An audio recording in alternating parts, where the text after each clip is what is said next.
Hello friends, welcome back to my channel visual art history Mahi S. Friends, आज हम जिस कलाकार के बारे में बात करेंगे वो कलाकार हैं लक्ष्मण पै। लक्ष्मण पै जो हैं ये पद्म भूषण, पद्म विभूषण, पद्मश्री सम्मान से सम्मानित हैं। इनको भारतीय समकालीन कला के क्षेत्र में इनके योगदान के लिए इनको ऐसे सम्मान दिए गए थे। इन्होंने 3 बार ललित कला अकादमी, राष्ट्रीय ललित कला अकादमी से अवार्ड पाया था।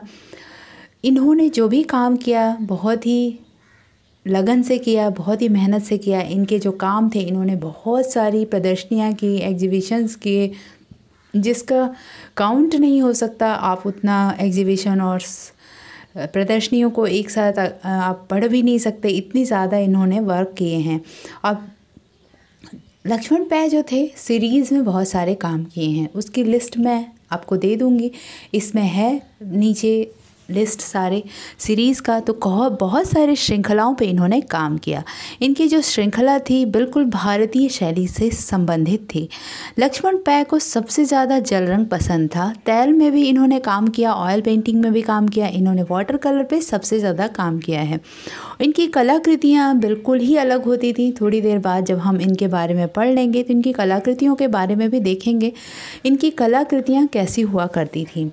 लक्ष्मण पै जो थे उनका जन्म सन 1926 में गोवा में हुआ था और एक शाश्वत ब्राह्मण परिवार से ये बिलोंग करते थे। गोवा की हरित भूमि और आनंद प्रिय लोगों का उनके आरंभिक जीवन पे बहुत ज़्यादा प्रभाव पड़ा था। वो गोवा जो था उनकी कलाकृतियों के लिए प्रेरणा स्थली रहा है। उन्होंने बार बार अनेक रूपों और अनेक विविध चित्रण करते रहे और उन्होंने आरंभ से ही जब वो छोटे थे तो अपने मामा के फ़ोटो स्टूडियो में काम किया करते थे और वहाँ पर वो जब लाइट एंड डार्क शेड्स निकालते थे, वहाँ पे फ़ोटोज़ को निकालते थे, उसको डेवलप करते थे, तो इनके ऊपर उसका बहुत ही ज़्यादा प्रभाव पड़ा था। तभी से इनके अंदर कला की रुचि जागृत हो गई थी। इसके बाद 1943 में इन्हें sir J school of art में दाखिला मिला। कॉलेज ऑफ आर्ट में ये पूर्व प्राचार्य बाद में रहे।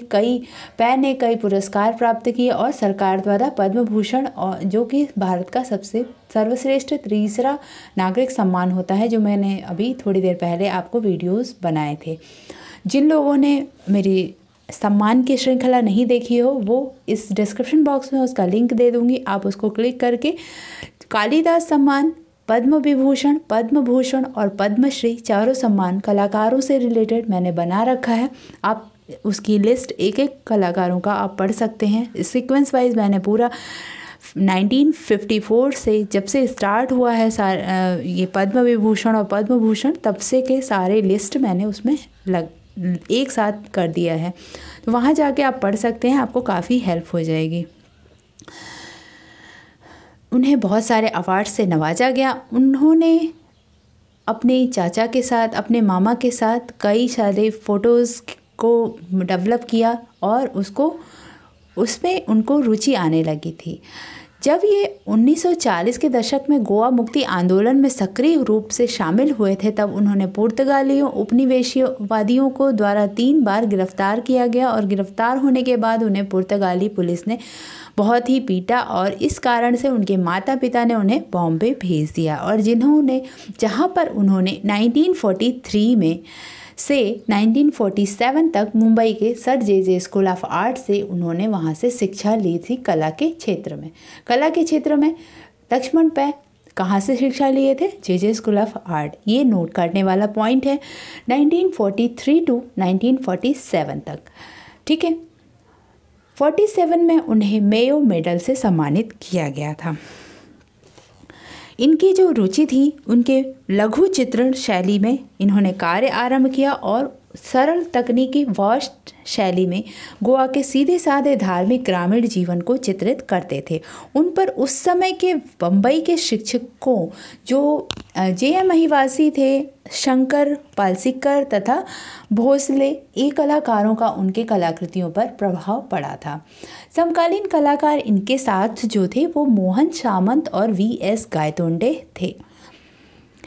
इस तरीके से लघु चित्रों से पै ने संवेदनशील रेखा अलंकारिक तत्व लिए और संयोजन पार्श्वगत स्पष्ट आकृतियों जो वक्र रेखाओं द्वारा गढ़ी गई थी, उससे उन्होंने वृक्षों, वस्त्रों और इन सब चीज़ों का रेखांकन किया था।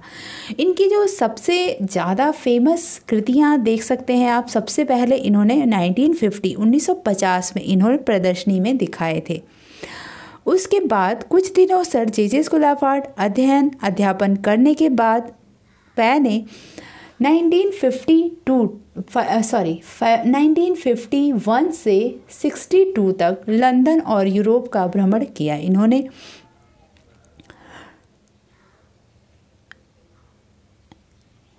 भ्रमण करने के बाद भी इनके चित्रों में विदेशी प्रभाव बहुत कम दिखाई देता है, लगभग नहीं के बराबर। लक्ष्मण पै 1951 to 62 तक लंदन और यूरोप में भ्रमण किए। वहाँ पर जाकर इन्होंने बहुत सारे गैलरीज़ को देखा, वहाँ के वेस्टर्न कलाकारों को देखा और सारी कलाकृतियों को देखने के बाद भी जब ये वापस आए तो उन पर विदेशी प्रभाव बिल्कुल ही नहीं दिखाई देता है। अभी भी आप उनकी पेंटिंग्स को देखते हैं तो कभी भी आपको ऐसा नहीं लगेगा कि जैसे उन्होंने फॉरेन के कलाकारों और कलाकृतियों से कहीं से भी कोई प्रभाव मिला हो उनके ऊपर। कुछ ज्यामितीकरण और प्रवृत्ति भी आ गई, परंतु उनमें गोवा से संबंधित ही रहे थे। कुछ टेक्सचर संबंधी इन्होंने कार्य भी किए, पर उसमें भी भारतीयता और जल रंग का प्रयोग करने से वो भारतीय ही रह गए। इन्होंने कुछ व्यक्ति चित्र बनाए जिसमें उनकी माँ तथा जवाहरलाल नेहरू के चित्र थे। व्यक्ति चित्र इनके माँ तथा जवाहरलाल नेहरू के थे। इनकी कुछ चित्र श्रृंखलाएं हैं जो 1955 to 57 गीत गोविंद थी। कुछ प्रमुख चित्र श्रृंखलाओं पे उन्होंने काम किया जिसे वे चित्र प्रोजेक्ट कहते थे। 1955 to 57 गीत गोविंद, 58 में रामायण, 58 में महात्मा गांधी, 59 to 61 बुद्ध जीवन पर आधारित इन्होंने चित्र श्रृंखला बनाई, 60 में ऋतु संहार और 65 पर्वतीय दृश्य की चित्र श्रृंखला बनाई, 67 में संगीत के रागों पर चित्र बनाया और 72 पे मानवाकृतियाँ की चित्र श्रृंखला बनाई। मानवाकृतियाँ इनकी काफ़ी महत्वपूर्ण चित्र श्रृंखला थी जिसका बहुत ही सराहना हुई थी और बहुत ज़्यादा वो पब्लिसिटी में रहा। 81 to 82 में राजस्थान की संस्कृति के ऊपर इन्होंने श्रृंखला बनाई जिसमें इनके कलर्स जो थे बहुत ही ब्राइट होते थे और बहुत ही जो राजस्थान का एक पार्शियल वहाँ का पोशाक होता है वो उन्होंने उसमें शामिल किया था। और उनके चित्रों में ऐसा लगता था जैसे टेक्सटाइल डिज़ाइनों ने अपना स्थान ले लिया हो। इस तरीके से उन्होंने 64 में अलंकारवादी और व्यंजना में विशेष शैली में प्रयोगकर्ता का काम करना शुरू कर दिया था। इस तरीके से उन्होंने संगीत के रागों पर चित्र बनाया, मानवाकृतियाँ, राजस्थान की संस्कृति और बिंब नामक उनका चित्र एक जो है 1982 का बहुत ही प्रसिद्ध है। इस चित्र में उन्होंने जो एलिफेंटा की त्रिमूर्ति है उसका चित्रण किया है। उस तरीके का चित्र ऐसा लगता है जैसे एलिफेंटा की त्रिमूर्ति का उन्होंने वहाँ पर चित्रण करा हो। तो इस तरीके से बिंब नामक जो इनकी जो चित्र काफ़ी फेमस हुई थी और उसमें इन्होंने एक्रेलिक में ये काम किया था। एलिफेंटा की जो सुप्रसिद्ध त्रिमूर्ति के संयोजन के समान नारी के 3 मुखों का संयोजन किया हुआ है। आपके जब चित्र दिखाऊंगी तो उनके चित्रों में आप देखना कि कैसे नारी का चित्रण करते थे। इनकी नारी चित्रण में आंखें काफ़ी बड़ी हुआ करती थी। बिल्कुल अलग सी प्रभाव देने वाली चित्र इनके होते हैं जिनमें दोनों चेहरों को एक ओर किया गया है और एक नेत्र अपभ्रंश शैली की भांति मुखाकृति के बाहर निकली हुई हैं। इसमें जो चित्र उन्होंने बनाया है उसमें इनकी आँखें चेहरे से बाहर निकलती हुई दिखाई देती हैं।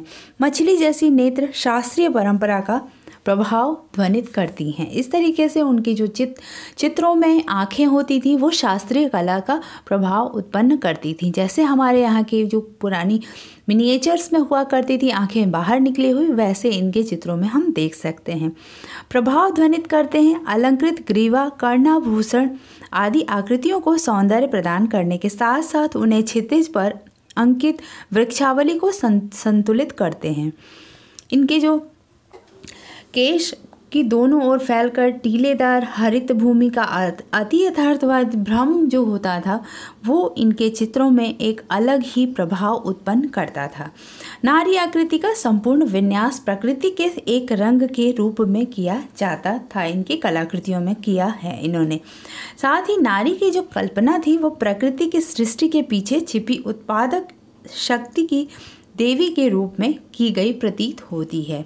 तो इन्होंने जो मानवाकृतियों में महिलाओं का जो चित्रण किया वो देवी का भी प्रतीक हो सकता है, ऐसा अनुमान लगाया जाता है।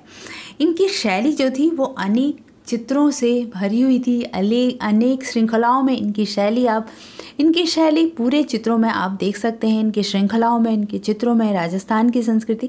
तो इस तरीके से लक्ष्मण पै की चित्र और उनकी लाइफ के बारे में हमने देख लिया। अब हम कुछ इनके चित्रों के बारे में देखते हैं जो कि दिखाती हूँ मैं आपको।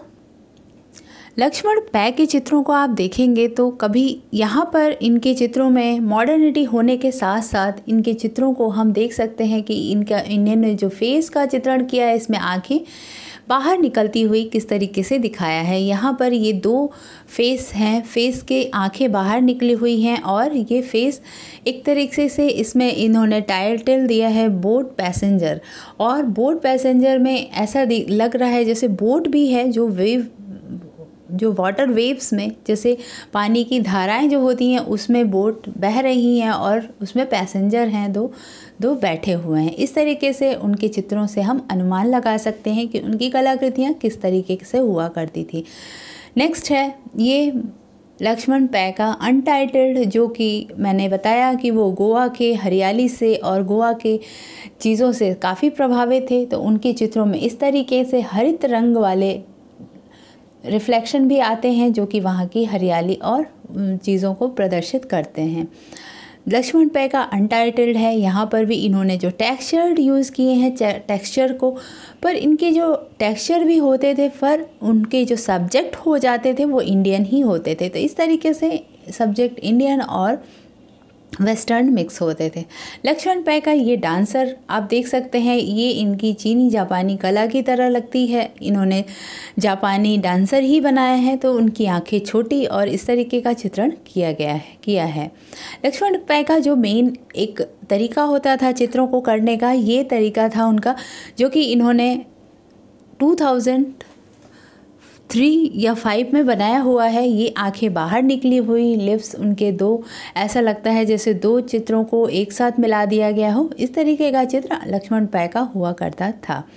लक्ष्मण पै का अनटाइटल्ड आप देख सकते हैं, इसमें इसी तरह के कुछ चित्रों को लक्ष्मण पै के देख के लोगों ने कहा कि इनके चित्र कुछ यंत्र तंत्र से भी जुड़े होते थे, जबकि हालांकि लक्ष्मण पै ऐसा कुछ भी नहीं करते थे, ना ही कोई यंत्र तंत्र लिखते थे अपने चित्रों में।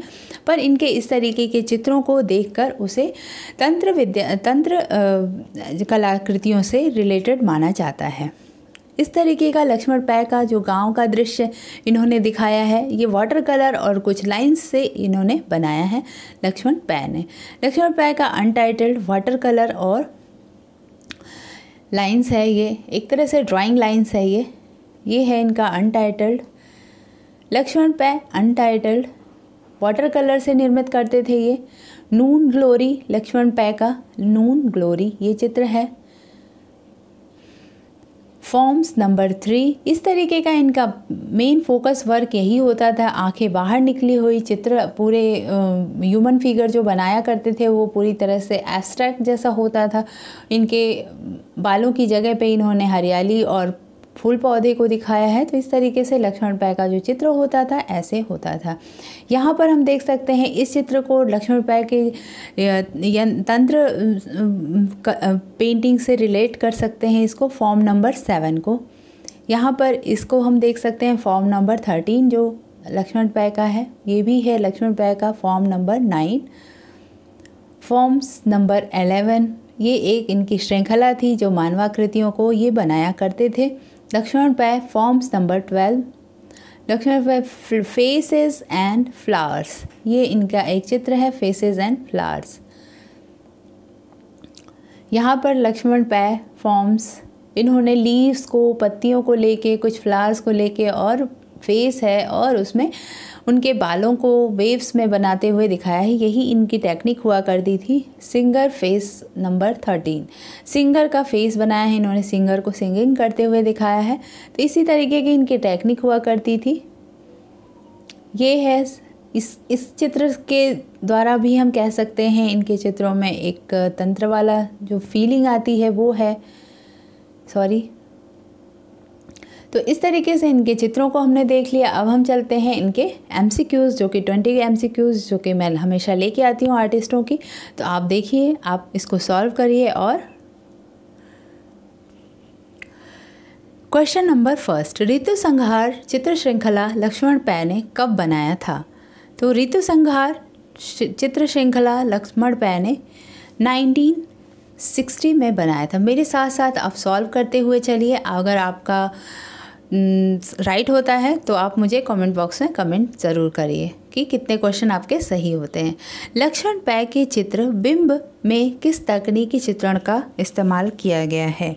बिंब जो था वो आप एक बार आप खुद से ट्राई करिए और मेरे से पहले आप बताने का कोशिश करिए। अगर आपका सही होता है तो आप अपना आंसर कमेंट बॉक्स में कमेंट ज़रूर करिएगा कि आपका क्वेश्चन आंसर कितने सही होते हैं और कितने गलत होते हैं। ठीक है, तो ये है जो एक्रेलिक में था। Right answer is C, acrylic में। मैंने बताया था डिटेल में जब बताया था तो कि एक्रेलिक में इन्होंने बिंब नामक चित्र बनाया है जो कि एलिफेंटा की त्रिमूर्ति से संबंधित लगता है। जैसे एलिफेंटा की त्रिमूर्ति में 3 फेसेस बनाए हैं, वैसे ही इन्होंने बिंब नामक चित्र श्रृंखला में 3 फेसेस बनाए, 2 फेसेस 2 साइड में देखते हुए एक फ्रंट का फेस बनाया है। इस तरीके के इनकी चित्र श्रृंखला में हैं। ठीक है, लक्ष्मण पै को ललित कला अकादमी द्वारा कब सम्मानित नहीं किया गया था? कब सम्मानित किया गया था? 1961 में किया गया था इनको। B is the right answer, 1961 में किया गया था। क्वेश्चन नंबर 4, लक्ष्मण पै की रंग योजना कैसी थी? तो लक्ष्मण पै की जो रंग योजना थी, बेसिकली कहा जाता है कि लक्ष्मण पै की जो कलर इन्होंने यूज़ किया, ग्रीन, रेड, येलो, पिंक, ये सारे जो कलर होते हैं ये रोमांटिक शैली में आते हैं। राइट आंसर इसका ए हो जाएगा, रोमांटिक शैली। क्वेश्चन नंबर 5, लक्ष्मण पै ने कला की शिक्षा कहाँ से ली थी? मैंने जैसे ही बताया आपको स्टार्टिंग में ही कि लक्ष्मण पै गोवा में रहते थे और जब उन्होंने कुछ उनके साथ हादसा हो गया और उन्हें पुर्तगालियों के साथ लड़ाई हो गई और उसके बाद इनके माता पिता ने इन्हें जे स्कूल ऑफ आर्ट में 1943 में भेज दिया था। तो 1943 में ये जे स्कूल ऑफ आर्ट में चले गए थे। 1943 टू 1947 तक ये जे स्कूल ऑफ आर्ट में रहे। Right answer is C, J school of art में। लक्ष्मण पै के इनमें से कौन सी चित्र श्रृंखला नहीं है? तो मैंने बताया, पूरा आपने देखा होगा, मानव आकृति इनकी है। आप पहले इसको सॉल्व कर लीजिए मेरे साथ साथ ही। अगर आपका आंसर सही होता है तो फिर मेरे को ज़रूर कमेंट करिए। गीत गोविंद इनकी चित्र श्रृंखला है, रामायण भी इनकी चित्र श्रृंखला है। डायलॉग जो है वो इनका नहीं है, डायलॉग जो है वो अनुपम सूद का है। ठीक है, अनुपम सूद का है। मैंने पढ़ा रखा है अनुपम सूद के बारे में। जो लोग नहीं पढ़े हों, मेरे इस 100 कलाकारों की श्रृंखला में जाएंगे तो सबसे पहला जो वीडियो है वो अनुपम सूद का ही है और डायलॉग श्रृंखला उनकी वहाँ पर मैंने पिक्चर्स भी शो किए हैं और उनकी जो वीडियो है वो बहुत ही अच्छी है। आप एक बार ज़रूर देखिएगा। अनुपम सूद की बहुत सारी पेंटिंग्स के बारे में मैंने बताया है और क्वेश्चंस भी बहुत आते हैं। क्वेश्चन नंबर 7, लक्ष्मण पै ने अपने किस चित्र श्रृंखला में एलिफेंटा की सुप्रसिद्ध त्रिमूर्ति का संयोजन किया है? तो राइट आंसर इसका बी हो जाएगा। जैसा कि हमने बात की अभी बिंब के बारे में, जो कि एक्रेलिक कलर में बना था, तो इसी चित्र श्रृंखला में इन्होंने चित्र में बेसिकली ये चित्र श्रृंखला नहीं कहेंगे, बिंब जो है वो चित्र है, तो चित्र में इन्होंने एलिफेंटा की सुप्रसिद्ध त्रिमूर्ति का संयोजन किया है। क्वेश्चन नंबर 8, लक्ष्मण पै ने अपने चित्रों में पर्वतीय दृश्य कब चित्रित किए थे? तो पर्वतीय चित्र कब चित्रित किए थे, इसका आप लोग ट्राई करिए खुद से करने का। इसका राइट आंसर हो जाएगा ए, पर्वतीय चित्र इन्होंने 1964 में किए थे। राइट आंसर इज 1964 में उन्होंने जिन पर्वतीय दृश्यों का अंकन किया था उसमें मानवाकृतियाँ नहीं हैं, इसमें सिर्फ पर्वत की श्रृंखलाएं ही बनाया था। इन्होंने केवल प्राकृतिक आकृतियों की बनावट को ही इन्होंने महत्व दिया था। ठीक है, तो जो 64 था उसी के आसपास इन्होंने बहुत ही अलंकारवादी और व्यंजना में विशेष शैली में प्रयोग कार्य किया था। तो इसी में इन्होंने मानवाकृतियों को जगह न देके सिर्फ पर्वतीय कलाकृतियों को ही बनाया था। लक्ष्मण पै ने यूरोप का भ्रमण किया था, वो कब से कब तक किया था? मैंने आपको ये चीज़ बताई थी। तो जब इन्होंने यूरोप का भ्रमण किया था तो टाइम पीरियड था, right answer is B, 51 to 62। ये पूरे 11 ईयर्स यूरोप का भ्रमण किए थे, जिसमें इन्होंने बहुत सारे जगहों पे, लंदन, पेरिस, बहुत सारी जगहों पे इन्होंने भ्रमण किया था। पर इनकी कलाकृतियों में कहा जाता है कि इनके भ्रमण का कोई भी पहलू नहीं देख सकते हैं। पै ने अपने चित्रों की भ्रमण भी किया और प्रदर्शनियां भी किया, बहुत सारे जगहों पर जाकर, न्यूयॉर्क, लंदन, दिल्ली, बम्बई, सारी जगहों पे इन्होंने अपनी प्रदर्शनियां भी की थी। और इनकी जो कलाकृतियां थी वो भारतीय शैली से ही जुड़ी रही। लक्ष्मण पै का जन्म कब हुआ था? हमने स्टार्टिंग में ही बात किया था, D is the right answer, 26। Laxman Pai J school of art में कब से कब तक रहे, इसका भी हमने बात कर लिया है। Right answer A, 43 to 47। Laxman Pai अपने चित्र श्रृंखलाओं को क्या बोलते थे? चित्र श्रृंखला ही बोलते थे, प्रोजेक्ट बोलते थे, संग्रह बोलते थे, या पसंदीदा चित्र बोलते थे? तो right answer is B, project बोलते थे। जब ये एक श्रृंखला पे काम करते थे तो उसको एक प्रोजेक्ट बोलते थे। ऐसे ही बहुत सारे आर्टिस्ट हैं जो कि अपनी चित्र श्रृंखलाओं को प्रोजेक्ट बोलते हैं। ठीक है, नेक्स्ट 13 नंबर का क्वेश्चन है, लक्ष्मण पै का जन्म गोवा में हुआ था। ये तो आप जानते ही, स्टार्टिंग में मैंने बता दिया, एक संभ्रांत ब्राह्मण परिवार में इनका जन्म हुआ था गोवा में। लक्ष्मण पै ने, यहाँ पे पै ने होगा, लक्ष्मण पै ने संगीत के रागों पर कब चित्र बनाया था? ठीक है, तो ये आप बताइए मुझे कि संगीत के राग पर कब चित्र बनाया था। तो इसका राइट आंसर सी हो जाएगा। लक्ष्मण पै ने संगीत के रागों पर 1967 में चित्र बनाया था। 1967 में इन्होंने चित्रों में रंगों पर चित्र बनाने लगे, जिनमें रंगों में उत्पन्न मनःस्थिति रागों में चित्रों में उत्पन्न मनःस्थितियों का अमूर्त शैली में चित्रण किया था।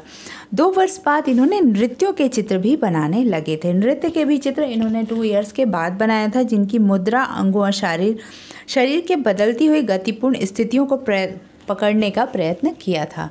तो इसी तरीके से डांस पर भी एक कलाकार ने चित्र बनाया है, वो मुझे बताइए कौन सा कलाकार है जो कि डांस की भंगिमाओं पर चित्र बनाता था। तो ये हो गया इसका राइट आंसर, जो कि उसी आंसर में मैंने दे दिया 2 साल बाद। तो 69 में इन्होंने नृत्य की भंगिमाओं के ऊपर चित्र बनाया था। क्वेश्चन नंबर 16, लक्ष्मण पै ने राजस्थान की संस्कृति के ऊपर चित्र कब बनाया था? तो लक्ष्मण पै जो थे राजस्थान की कलाकृतियों से ज़्यादा उनकी जो वहाँ के पोशाक थे, रंग ढंग थे, उन सब चीज़ों से रिलेटेड चित्र बनाए थे, जो कि वहाँ पे बहुत ही ब्राइट कलर यूज़ होता है। तो राजस्थान की संस्कृति के ऊपर इन्होंने 1981 to 82 तक चित्र बनाए थे। Right answer is B, 81 to 82 तक चित्र बनाए थे। तो फ्रेंड्स, आपको ये वीडियो कैसी लग रही है? अगर आपको अच्छी लगे तो मुझे ज़रूर बताइए, कमेंट ज़रूर करिए। नेक्स्ट क्वेश्चन है लक्ष्मण पै को पद्मश्री अवार्ड से कब सम्मानित किया गया था? तो राइट आंसर इज 1985 में। अगर आपने मेरी ये वीडियो देखी होगी पद्मश्री सम्मान वाली तो आपको ये चीज़ याद होगी।